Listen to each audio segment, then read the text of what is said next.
Good evening, everybody. My name is Russell. I'm an alcoholic. I'm a member of the Carl Gables group, and as always, it is great to be here. I really enjoy coming up to the 12-step room. I get to do this once a year, and it is. Now, I didn't know this. I got to tell you, prior to this, this is the second. This is what do you want to call this, step 2? I don't know that we'll do step 2. I don't know what step we're going to be on, but this is the second one. And, I didn't know before I started this series, even though I've been coming up here, this is really one of the oldest groups in South Florida. Now I learned it's 61 years old. This group is 61 years old, and I'm 61 years old. So I was thinking, this really, if anything will make you believe in God, it's the fact that a group was founded when I was born.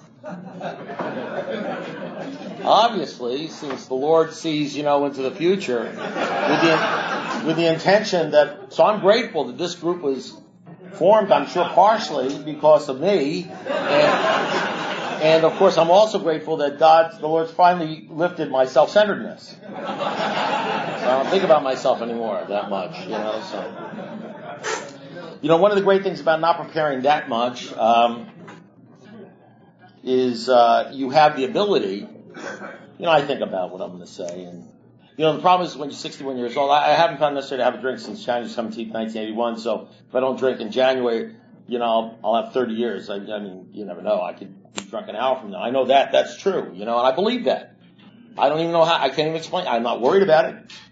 I don't necessarily believe it's going to happen, but I would never, I don't think I've ever said, I've seen people who have said it, and it hasn't worked out so well. I've never said, well, I won't drink again.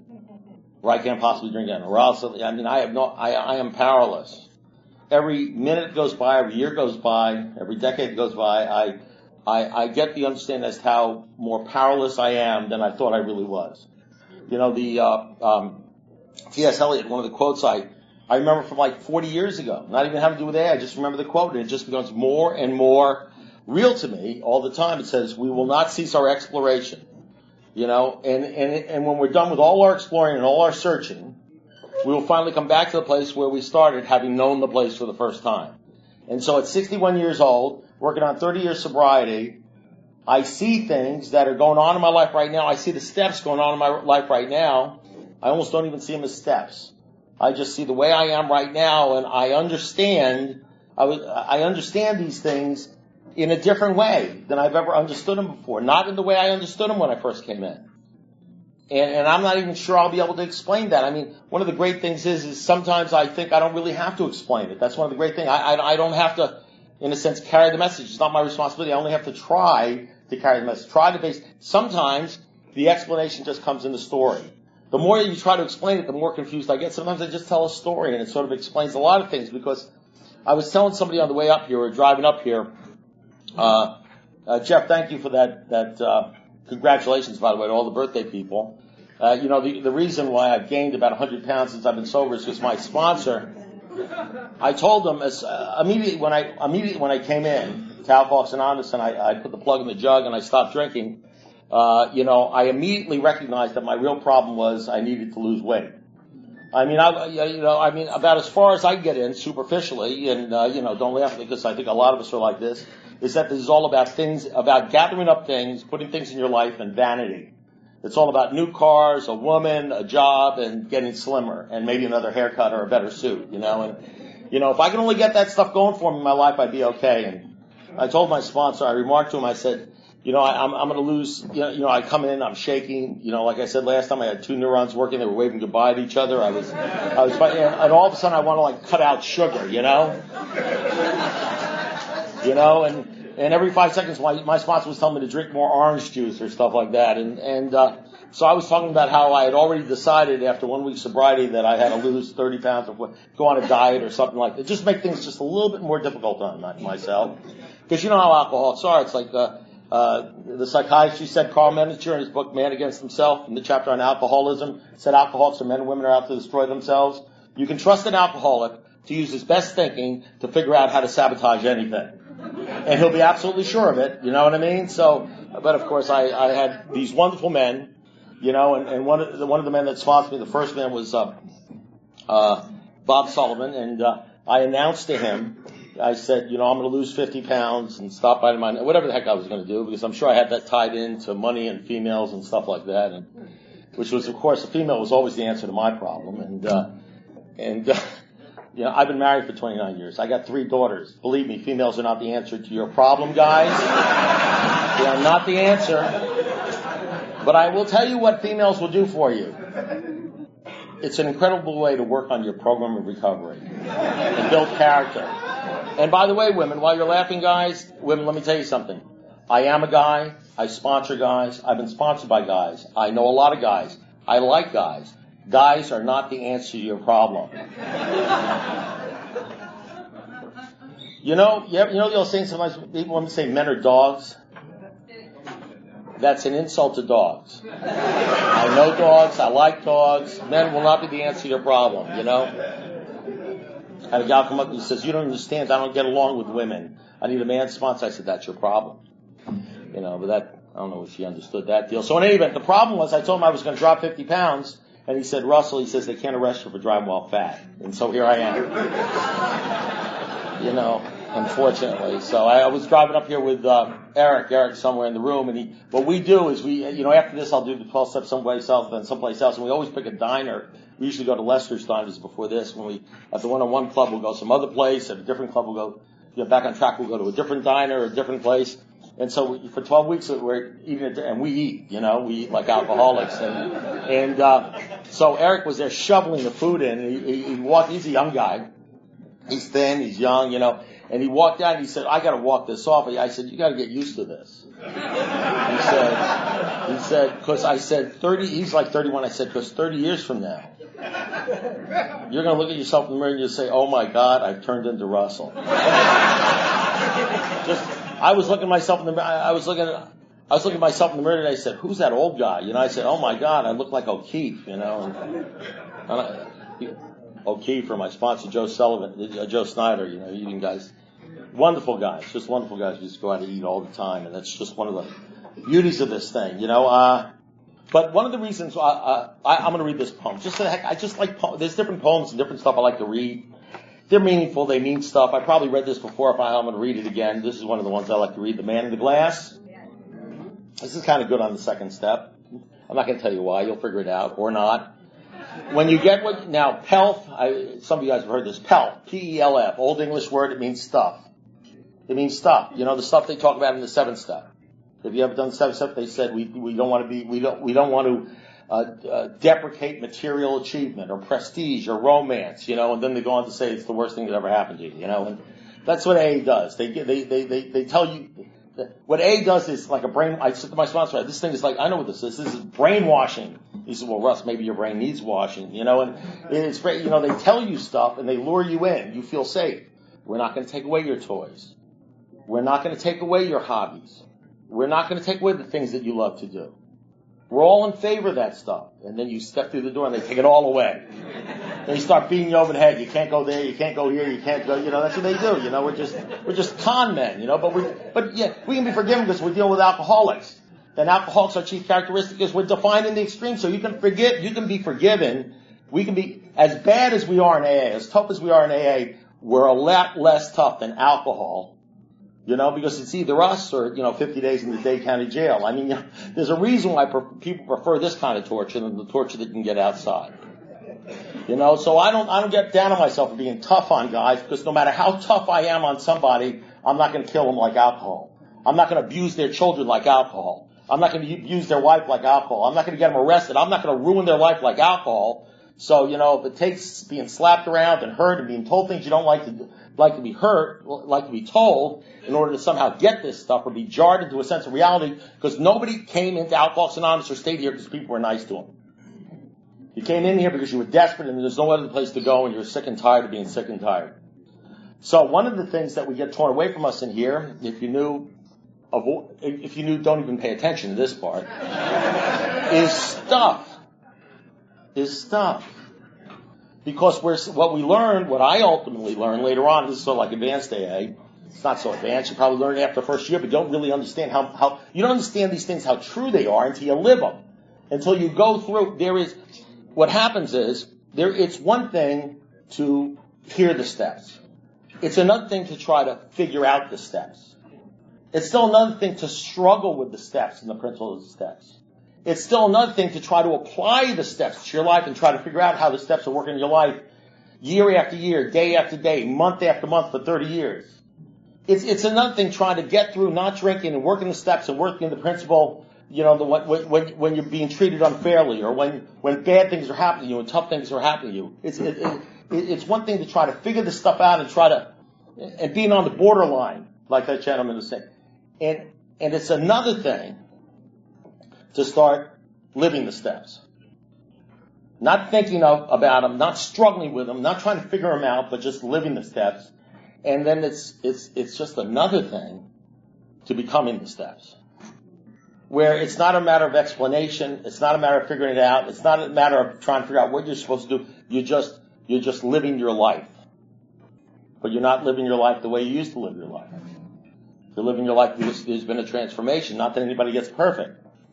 And all of a sudden you find out you're not getting into a whole lot of trouble anywhere, and not arguing with anybody, and not getting upset about a lot of things, because it's just not happening. Because none of it is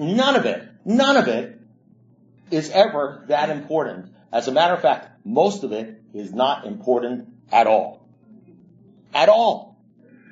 And what happens is you start understanding words that we sling around in here, but we understand them at different levels, because somehow, some way, living life and getting pummeled and even getting hurt and having bad things happening to you over a period of time, being in the oven for 30 years, somehow when you throw that amalgam into the pot altogether and you let it boil up for 30 years and 40 years and things like that, and you go through the experiences that God throws at you so that you can persevere, like in the book of James, which is one of the basic books that they use in the book of James, so you can persevere and have more and more faith and get stronger and stronger and concentrate what's important, what's not important. So when they rip the car away and you realize that you're going to die without a car, and they rip the car away and you don't drink and you realize the car wasn't that important anyway, and the person you're married to, that you've been married to for 40 years, they rip them away and you know you're going to die and you realize, well, it wasn't her anyway, or it wasn't him anyway, and they rip the job away and you realize you had no control over the job, and they rip everything away from your life, and you start realizing over a period of 30 years, but you don't drink and you go to meetings, that none of that stuff was ever permanent. You never had any control of it. And there's life on the other side of it. And in fact, there's even a better life in it. And none of it was important. So somehow you get to the end of the thing and you realize there's only one thing that matters, and that's God. And you said, man, I think I've been hearing that in AA rooms for the last 30 years. I think that's what they've been trying to tell me.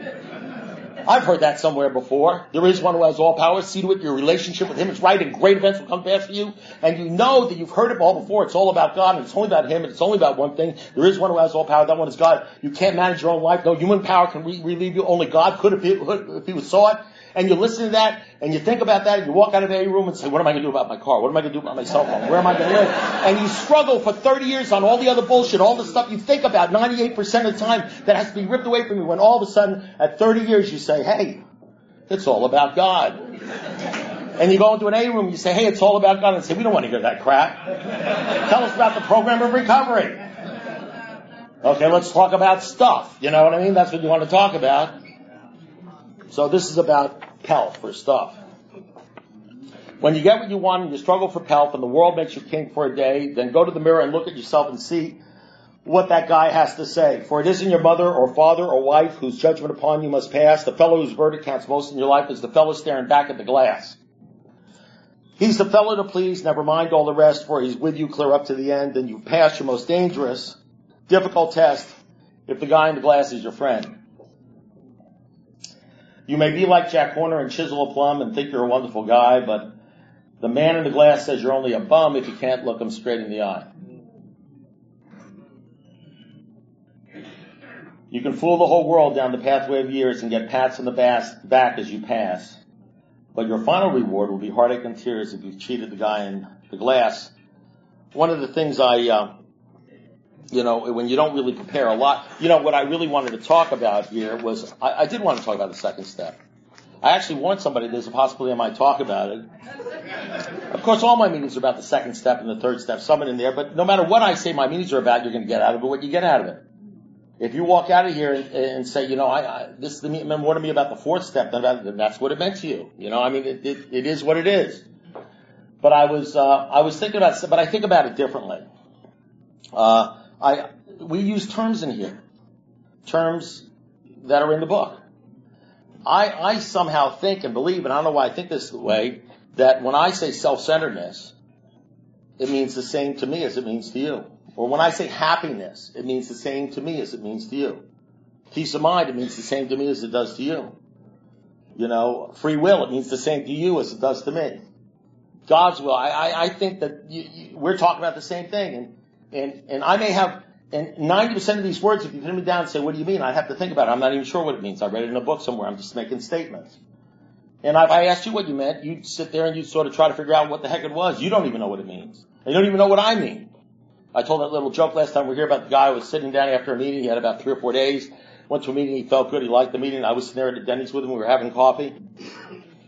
And I was drinking coffee, and we were talking about whatever a couple of alcoholics talk about. And when you're drinking coffee, I guess I had about 10 years, 12 years, whatever the heck I had, And he looked at me and says, this stuff is great. What do you guys do for fun? And fun. I didn't have the heart to tell him I was having a great time. He used the word fun, and I used the word fun, and I'm not even sure I use the word fun anymore. I'm not even sure I have fun. I sit around, I laugh, I feel great about my life, I feel great about where I'm at. I chased around the world to have fun. I figured if I had fun, I'd be having a good time, and I was miserable. And now I don't have any fun at all. And I feel great. And I don't even understand that. And if somebody said, you must be having fun, I said, I don't think so, but maybe. Maybe this is what fun is in Alcoholics Anonymous, speaking at an A meeting with a bunch of people. So, we talk about this stuff we don't even know, but we see, we sense, and we look at people and we say, I don't know what that guy has, but he has it, I'm not sure. Maybe it's fun, maybe it's happiness, maybe it's serenity. Whatever it is, I don't have it, I'd like to have what he has.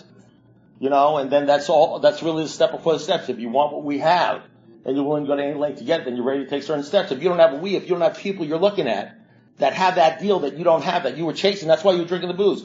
I was drinking the booze to get that thing that I couldn't get from anything else that other guy had that I wanted and I didn't even know what he had. It led me in all sorts of areas, spending myself bankrupting myself on credit cards and everything, spending money to buy things that I didn't even need to impress people I didn't even like, all sorts of stuff, putting myself on time payment, also getting myself in all sorts of jams, hanging out around with people I didn't even like to hang around with, putting myself in uncomfortable situations, just to chase that deal, and I didn't even know what the deal was. And at least I have some idea what the deal is today. And I start thinking about the second steps. I said, well, what can I talk about the second step? Fine. Obviously God's a great part of my life right now, but I don't want to get too far into the God thing right now. Anybody who knows me, who've been through the steps, know I can get pretty preachy. I'll start bringing the Bible. I'll quote you all sorts of. That's probably going to happen later on. I can't control myself. I'm out of control when it gets. I don't want to go up here. I want to say, well, how can I get into the essence of the second one? What do I want to talk about? And I found myself somehow I wanted to talk about. I was reading the Bible and I was reading the Big Book and some things, and I said, well, what really is the problem? And I started thinking about, one of the problems you have is when you're 61 years old. And you've got almost 30 years sobriety, it's not that easy remembering exactly how you felt 29 and a half years ago. I mean, I've sort of kind of felt the way I feel right now about God and my relationship with God for so long that it's kind of hard to put myself in the position of how I felt when there was no God, or my faith was weak. Now, what'll happen, and that's why newcomers are so important to old-timers, and to constantly put myself in the position of newcomers, because when a newcomer's talking or looking at me, especially when they're crazy, which is all the time, by the way, all of a sudden I remember. I get it. I understand the thinking. I can be with them, and all of a sudden it all makes sense to me, because I remember I said, I'm looking at me 29 years ago. I know how they're thinking, why they're thinking, and all of a sudden, by being with them, I understand how far the Lord has taken me. To be where I am right now, I can't even claim, I can't even say I did this. How the power of God through the book of Alcoholics and the Fellowship of Alcoholics Anonymous has taken me to that deal. And I start all of a sudden start thinking about different things, which may not mean anything to you, but I got to tell you something. One thing, and so I wanted to talk about something, which I will. But when I got to tell you something. One of my, if you call it a ministry, one of my greatest reasons for carrying the message or doing what I do is I have a real heart for guys with a lot of time that are going through struggles. I've said this many, many times from the podium. I mean, I love newcomers. I love working with newcomers, but I sponsor a lot of guys that have a lot of time that are going through struggles. So I have a real heart when the gentleman came up, and you forgive me, I forgot his name. He said he was picking up a 19-year. What was his name? Leslie. I don't know whether he's still here, but when he picked up the medallion, he said he's on the borderline. First of all, when you pick up a medallion, you tell a group of people you're on the borderline. You're no longer on the borderline. I mean, I don't even know how to explain that, so I won't even try, okay? Because one of the most important things to get off the borderline is knowing that you're on the first step in getting out of jail is you got to know you're in jail in the first place. So we bullshit people so much, we bullshit ourselves so much, to be able to say, look, I need help is a big deal, and to announce to a couple people. So you're already taking 2 steps away from the borderline. But the jumping off place, if you remember, this is like the big book coming alive. In the big book, in Vision for You, they say every once in a while, some guy comes in and he stops drinking. He says, I feel better. I look better. I'm having a better time. And they don't say whether the guy has 6 days or 6 months or 16 years. And it says, we laugh at such Sally. We know that he would do anything to have just a few drinks. And he will try the old game again because he's not happy with his sobriety. So even though the goal, I'm convinced the goal is not happiness. Happiness is a byproduct of true emotional sobriety. Not just physical sobriety, emotional sobriety. You can have 19 years physical sobriety and pick up a medallion, we'll clap for you, and emotionally and spiritually you can be in the pits. I'm not talking about Leslie, I'm talking about anybody in here can go through emotional low points and have problems which will ultimately lead to a drink. And if you ask them why they drank, they won't even realize that the drink happened 8 months before they drank. And they won't see the connection because the drink happened 8 months before they drank. And so what happens is you have this somehow, some way, although happiness isn't the goal, happiness or lack of happiness is a symptom of a deeper deal. Just like everything else we have in here are symptoms. It says, what does it say in the big book? It says our alcohol drink. We came in here thinking, I have a problem. I'm an alcoholic. What do you mean? I can't stop drinking. I said, I can't stop drinking. I'm an alcoholic. I can't stop drinking. I stopped drinking, and then they told me that wasn't the problem. Men and women drink because they like the effect produced by alcohol. They're restless, irritable, discontent, unless they can again experience a sense of ease and comfort, which comes at once by taking a few drinks. And then somewhere in the book, somewhere along the time, they said it has to do with selfishness and self-centeredness. And I don't even know what that is because I'm not a selfish guy. I'm just like a wonderful, nice, sweet, great guy. And then somewhere along the line, I learned that I'm a bastard. I don't even know that happens. Watch out if you tell me that right off the bat, you know what I mean? But somewhere around year 10, I'm thinking I wasn't that great a guy. I'm pretty bad right now. And I start seeing myself in a different way. And apparently selfishness and self-centeredness has to do with thinking about yourself all the time. And it's all about you. And all you care about is about you. And and apparently I'm addicted to that way of thinking. And apparently if you go through life addicted to that way of thinking, even though you don't know you're addicted to that way of thinking, because you know what it says? An alcoholic is an extreme example of self-will run riot. Self-will is always thinking about yourself and having a will to do anything and everything that as long as it will help you. As long as it's about you. Even when you sometimes look like you're doing things for somebody else, back there in your mind, what do they think about me? 6 months down the road, when something else happens, you'll say, I can't believe they're doing this to me when I did this for them. Everything is tied into something you're going to get back. It's all selfish and self-centered. And I don't want what alcoholic want. What human being wants to hear that? And here's some book that tells me that. And here's the crazy thing. I read that. I hear it in meetings. I listen to people talk about it. But I may not actually even see it or admit it or accept it until 25 years sober. At 10 years sober, I may get a sponsor, and he may start trying to explain to me this stuff, and I'll say, go screw yourself. This guy's obviously the wrong sponsor. He doesn't understand the problem. My real problem is this girl over here. What I have to stand is as an alcoholic, one of my chief characteristics is not only defiance, but to get angry at people that are telling me the truth and walk away from them. Because I'm smart. Because I'm smart. I mean, I got all sorts of biblical references about smart people. Listen, I've got diplomas on my wall to prove to you how incredibly brilliant I am. Every alcoholic, well, that's no big deal here. Every alcoholic who's ever walked in the room of Alcoholics Anonymous knows they're smarter than anybody else. Especially when it comes to them in their life. Because not only are we absolutely brilliant when it comes to us in our lives, who knows better about us than us? Who likes us more about us? Who cares more about us? Who's going to watch out more for about us? I mean, somebody can act like they care about us, but you and I both know when push comes to shove, it's all about you. If you don't do it, nobody really gives a crap about you except you, and you're the only one who cares about you.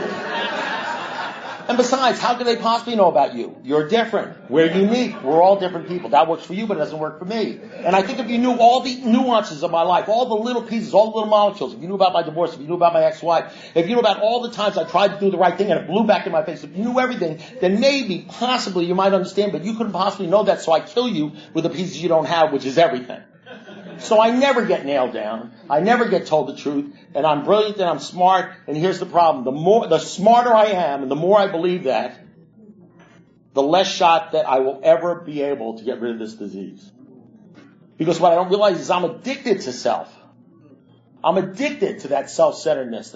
It's not like I have a choice. It's not like I say, I think I'll be a bastard. I think I'll be self-centered. I think I'll think I'm the smartest thing in the world. I think I'll be constantly thinking about myself and comparing myself with other people. I'll think I'm constantly worrying about myself. It's not that I have a choice. That's just the way I am. I can't stop doing it. I can't say I will not be scared. I will not be fearful. I'll be humble today. I cannot do it. A self-help book, the book says it's a mere philosophy of life or a better moral character. If following the rules, if it worked, we'd be sober long. It doesn't work because we're addicted, and that's what it says. The alcoholic is an extreme example of self-will run rider. They might as well say self-addicted to self-will. So when my wife, like I told you last time, said to me, "You come home drunk one time, I'm leaving you." And I came home drunk and she left me and I walked out the door and I said, "I'm free. I'm free." I was never free. No matter how much was on the line, I was never free to do the right thing. How many times have we done things in our lives before we got here and we finally see it, that was totally self-destructive, so totally crazy, bankrupted us, got us in jail, and when we're asked, why did you do that, we can't even come up with an answer. We can't even it was crazy when we look back on it. And the reason we did it is because we could not do it. Try telling that to the judge. Why did you go back there when I said you shouldn't go back there? And the defendant looks and he says, why did you go back? I told you right here not to go back. Why did you go back? Well, it's like you make up something that sounds stupid and you don't even understand it. So why don't you just tell him the truth? He says, well, because Judge, I know you told me that. I know you told me not to do it, but you have to understand, I suffer from a disease where I could not do it. Well, thank you for that remark. That'll be 10 years. Because you're so stupid, No, ask Russell. He'll tell you, no matter what you tell me, I do it anyway because I'm crazy, because it's part of the disease of alcoholism, and I just I don't understand it. I didn't think he was right anyway, I agree with you, Judge. I'm just mean and evil. So the bottom line is, so I've got this disease, and what does it say? It says we must get rid of the selfishness. We must, or it kills us. God makes that possible. Now here, God makes that possible, and the whole answer to the disease is we got to quit playing God. He is the Father, we are His children, He is the director, we are the actors. That's what the big book says. And here I am saying, but I'm God. Because when they say we got to quit playing God, if you're thinking about your life and you're managing your life and you're making your own decisions, what do you need God for? You're God. You're the one who decides. God doesn't decide. So then you're left in this real quandary. What the hell do I do now? I don't even know what God is. I don't know where He lives. I'm not even sure I believe in Him. I've always thought I don't know of any other way of thinking other than thinking the way I'm thinking, doing what I'm doing. They talk about they talk about our will, self-will. Then they talk about one day maybe we'll be able to do God's will. We can align our will as long as it's God's will. So apparently there's these two wills going on. There's our will, and there's something called God's will. And we're supposed to try to align our life with God's will, whatever that is, and I don't know what that is. And I can't align myself with God's will because I'm addicted to self-will. And the only way I can even make the choice to choose for God's will is I got to have free will. And I'm not even sure what that is because I've never experienced it before. But somehow there's some place where you can get in where you can have free will. where all of a sudden a situation puts itself in your disposal, and instead of going here, you actually say, I think I'll call up my sponsor. You actually call up another human being. Can you imagine that? Or you go up to a group and you say, I'm on the borderline. Or you do something which is so out of character for an alcoholic, and you say, I think I'll call and say, what do you think you ought to do? Knowing that somehow this thing is self-will, this is probably bad, there's probably something better, and the sponsor says, why don't you go here instead? And then you go, okay. And you do it, and it's no big deal, and it's wonderful, and your wife works out, and you just do a series of that for about 25 years, and you don't even realize you're participating in the miracle. The miracle's already happening. And you don't know what's happening. All you're doing is pick up the phone and calling up your sponsor. And you're already involved in the second step, turning your life over. And you don't even understand, because all you're doing is picking up the phone and calling up a sponsor. And so I'm sitting I was thinking about this story. The funny thing about stories is I told this story, I don't know how many times, a gazillion times, to get a certain meaning across about something. And I'm going to tell the same story, and it's a true story, because our stories are really important. They're the ones that disclose, in a general way, what we used to be like. It's our stories are the ones that do it. And I was thinking about this story, something that happened to me, but I was thinking about it in terms of the second step. Sometimes, it's funny thing, you go to different rooms and they talk about the second step, and there's so many different ways you can talk about it. Some people like to talk about insanity, They get upset when they're called insane, I never got upset. For some reason, that never upset me, being called insane. I was nuts, and then other people think about other things, coming to believe and everything. Like, I was talking about a guy sponsored he came to A, he's now got 25 years. I remember he got sober for this is the only thing I'm going to say about insanity. He got sober. Has anybody ever gotten, been sober and been crazy at the same time? Am I the only one? You ever lying in your bed and you're like 18 months sober, or 2 years sober, or 3 months sober, and you haven't had a drink, but you're crazy? You're crazy. You're crazy. You might as well die. You want to kill yourself. You know what's going on. You're absolutely nuts, okay? If you felt that way, you suffer from the same kind of alcoholism I suffer from. So he called me up one day, because he was about 2 weeks sober. He hadn't been drinking for 2 weeks, and he was crazy. He had, what happens is when you stop drinking the stuff that's chasing away the thing that's going to kill you. When you stop using the medicine, the scotch, to kill the pain of living life with alcoholism, you start experiencing alcoholism. And alcoholism feels like depression. It feels like fear. It feels like you're going crazy. It feels like you want to kill. It feels horrible. It's horrible to be sober and alcoholic. Unless you got something else going for you, which is what the second step comes involved. And you don't want to be living that dry sobriety. So he was experiencing alcoholic craziness. The 15,000 voices all saying bad things about him and other people, and he's, impending doom, something terrible is going to happen, something had happened, what am I going to do about this, what am I going to do about that, all coming at him at light speed, 1,000,000 miles per hour, all about him. So he had determined with his great thinking ability, as alcoholic, he was a very bright guy, that he was not alcoholic. Well, you can understand this, because he was sober for 2 weeks, and he was crazy. In other words, it hadn't worked.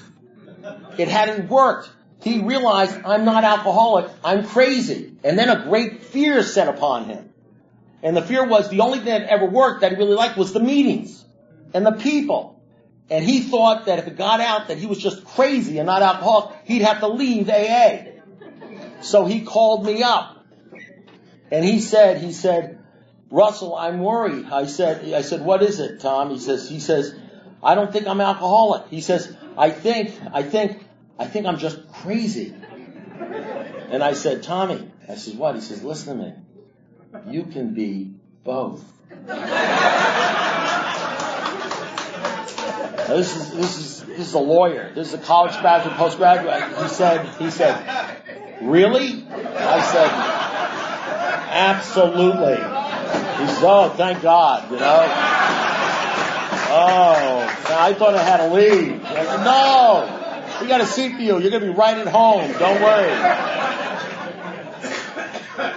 Well, we only have 1 minute left, but I'm going to tell a 1 minute story. Maybe it'll be 2 minutes, whatever. It'll work out. Okay? This is a story I'm going to tell the same story I always tell, but it has a different slant to it. because I think it has a second step. I think it has to do with the second step, but I haven't figured it out. So this is what I'm going to do. I'm going to tell you the story, and I'm going to let you figure out what it has to do with the second step. And maybe between all of us, by the time we get home, we'll figure out, well, that's what it has to do with the second step. We'll figure it out. So I'm sitting, I know a lot of you have heard this story. I'm a bar drinker. So I used to drink in bars. And I used to sit with guys that drank in bars. Now, when sitting with guys that drink in bars, and you're drinking, what you do, what I generally did, was I talked about other people behind their back. And, people I didn't like, or people that I was envious of, or people had things I didn't have, people I was jealous of, just people I didn't, whatever. I talked about people, and it was always bad stuff about other people. Because I always thought bad things about other people behind their back, even though I thought I was a nice guy. And the greatest thing that can happen to you, if you like to talk about, you see, if you're self-centered and feel like a piece of crap and you have low self-esteem, the only thing that used to make me feel good is if I could talk to you and say something bad about somebody else who wasn't there and get you to agree. That somehow made me feel better. Now, you're laughing at this, and this is what I did all the time. Other than drinking, this was another hobby of mine, and this made me, I did this, you don't know what it's like, because you didn't, but, and I did this all the time. Now, sitting here right now talking to you, I realize how crazy that is. I would have never understood that this is part and parcel. This is the real alcoholism. This is the stuff that goes on even whether you're drinking or not drinking all the time. This is the way I think and this is the way I act and this is the stuff that made me want to drink because I felt like such a piece of crap because my thoughts were always crap about other people. So no matter what did I ever do to deserve to feel good? If all you're doing is talking crap about other people and thinking crap about other people, why did I deserve to be happy? Why shouldn't I wind up a self-centered, sick, suffering alcoholic who had to drink himself to death, if that's the only way I thought about things and that's how I thought about people? When I think I deserved anything better. So I'm in AA now, and I'm sitting at a table just like you guys are sitting at a table. I'm talking to my sponsor around, so what do you think I started talking about? Not because this is just the way I am. This is the way because I'm addicted to this way of thinking. I'm addicted. I can't help. If I'm with a group of people, and they're talking, I'm going to eventually turn to somebody and say, do you believe Joe? And I'm going to start talking shit about other people. It's just going to happen because I'm addicted to it. And I start talking that stuff and my sponsor turns to me and he says, Russell, this is Alcoholics Anonymous. He says, we don't talk about other people behind their back and we don't say bad things about other people behind their back. So unless you have something good to say about somebody, why don't you just shut up? That's what he said to me in front of about 3 or 4 people. And, I was an alcoholic, so I was sensitive, My sponsor said, no, great artists are sensitive. You're touchy, Russell, And he embarrassed me. He humiliated me in front of other people. You know what the 12 and 12 says is the way we get a new perceptive is from 100 forms of humiliation, the final crushing of our self-sufficiency. We got a new perception about alcohol because we get slam dunked and we get arrested. We don't get a new perception about alcohol because our loving wife or husband, who's been begging us for 10 years to stop, you're killing the kids. We don't get a new perception. We get a new perception because we get hit over the head with a billy club or served with divorce papers because of humiliation. So he humiliated me. You know why he was able to humiliate me? Because he had reached that point in alcoholism where he didn't care what I thought about him. He was not selfish. See, a selfish person would not humiliate me because he would say, well, Russell won't like me. He was selfless enough to say, I need to hurt this kid to help him. And he may walk out on me and he may hate me, but at least he won't be dead from alcohol. He's got a shot of making it. So he said something to me, he hurt my feelings. He made a point that I couldn't not forget. I walked out of the room and when you get hurt, has anybody been humiliated or hurt before when they're sober? It's hard to forget, you're thinking about how do I kill the guy, shooting him, his wife, cutting up his poodle into pieces, all that sort of stuff, Yeah. So, in any event, so I'm thinking about it, but here's the deal. The deal is this. Here's what happened. Somehow, now, you ever hear somebody in AA say something like this? Well, if they had said that to me, I would have walked out the door. Well, listen, I'm not going to tell you my true opinion about that. I told you that last time. Because I had stuff like that happen to me in AA, and I didn't walk out the door. So if you walk out the door because your feelings are hurt, you obviously didn't drink as much as I drank, or you obviously didn't suffer from the same disease I suffered from. So maybe you need to walk out the door so you get to the point where when your feelings are hurt, you ain't walking anywhere. You're just going to sit there and maybe change your attitude. Because what happened to me, and now I remember it, he hurt me badly. And I've gotten hurt hundreds of times in AA after that by people putting me down to meetings and saying things, all sorts of stuff, happening in here. And you know what I did? I came back. Because somehow in the back of my mind, maybe I didn't have a connection with a higher power at that point, but he was my higher power. Even though I might not have admitted it, they'd say, well, why'd you do this? He says, Bob. Where are you going? I got him, Bob. Everything was Bob. All of a sudden I was thinking about him, what he would think. Maybe it wasn't God's will, it was just Bob's will, which was good enough, because I think he was pretty much locked into God's will when it comes to me. And he had a pretty good shot of knowing what God's will when it's come to me was than what I had, because I was addicted to self-will. And somehow, some way, at that point, even 2, 3 weeks, 4 weeks in sobriety, I realized that my not drinking had something to do with my relationship with him. And that if I lost that relationship with him, I might drink again, and I didn't want to drink. So you know what I did? I humbled myself, and I went back. And you know what I did? Whether I understood it or not, and I promise you I didn't understand why. I promise you I didn't think I did anything wrong. You know what I mean? I thought it was too hard on me. I thought it was unfair. But you know what I did? I did what alkies do. I played the game. I never talked about other people in front, when he was around, certainly. And I tried, but really, I honestly tried. As a matter of fact, 2 weeks after that, I was scolding other people for talking about other people. I stopped doing it, or I tried to stop doing it. I was mindful of it. And I stopped, and as I stopped talking badly about other people, I started thinking badly about other people, and I started feeling better. Now, that whole thing I described to you, how I acted, what I did, how my thoughts changed, and what happened to me, which is part of my sobriety and why I'm here, all that has to do with not drinking, that whole mindset has to do, not with my way of thinking, because it was up to me, I'd be talking shit about that guy today. It was all about his will, and he was locked into another will. So somehow, now that's not the God thing yet. But of course, he was locked into that deal. He's the one who handed me the big book. He's the one who handed me Sermon on the Mount. He's the one who, pretty soon I started learning, because I wanted to be like him. I hung around him, and he was hanging around other people that were locked into another deal, and he was following something else. And so if you're following somebody, because you want to be like them, and they're following somebody else, you start looking, they start pointing to that other thing too. So somehow, some way, my coming back to him, even after he humiliated me, has something to do with step 2. Has something to do with that willingness and open-mindedness, and not being defiant. So thank you very much.